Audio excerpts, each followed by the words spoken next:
Meditation versus self-hypnosis. There's often confusion surrounding meditation and self-hypnosis.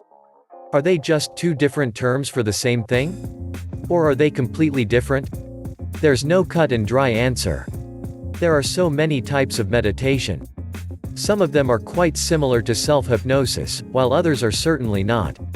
Both are impressive tools when used properly and consistently. What do you think of when you think of meditation? You might have visions of a yogi or monk sitting quietly in solitude. What comes to mind when you consider self-hypnosis? Maybe you think of a psychologist.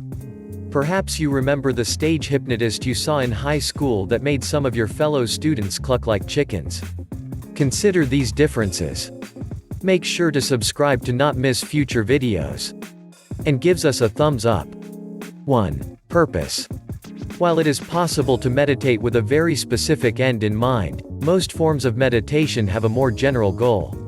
This goal usually revolves around understanding the nature of the mind, mindfulness, and reducing the occurrence and influence of random thoughts.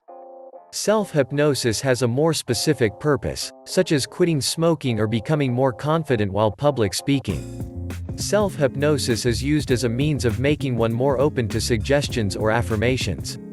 Self-hypnosis can also be used to overcome phobias, change your attitude about wealth, or to lose weight. Self-hypnosis is often utilized to find a creative solution to a problem. For example, you might want to determine the best plot twist for a novel or find a solution to a complex dilemma in your life. 2. Attention. Meditation focuses on a fixed point or object, such as the breath, a spot on the wall, or a mantra. The goal is to hold your attention on this focal point. When your thoughts stray, and they will, the objective is to return your attention. You learn about how your mind works and how to focus more effectively. On the other hand, self-hypnosis frequently involves following a story, such as confidently navigating a social situation. The experience is the object of your focus. You lead yourself through an experience and gain benefits from that. With self-hypnosis, you can change your normal perception and perspective. You can experience something that might not be available to you in everyday life.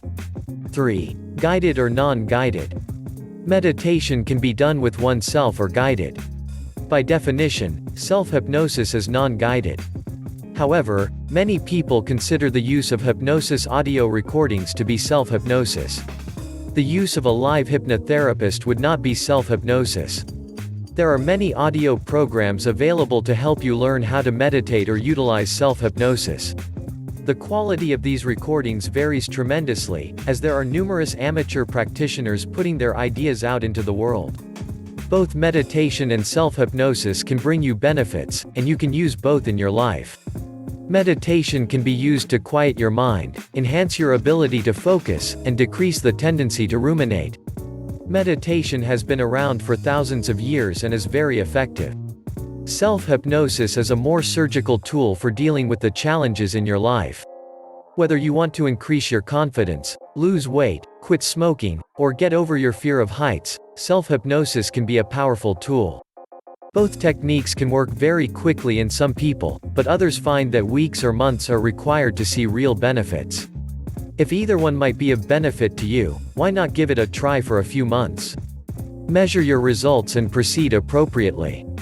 Self-hypnosis and meditation are not considered to be the same thing but are certainly related. Remember, there are many types of meditation, and some are more similar to self-hypnosis than other types of meditation. If you like our videos, subscribe and give us a thumbs up. See you in the next video. Enjoy your journey.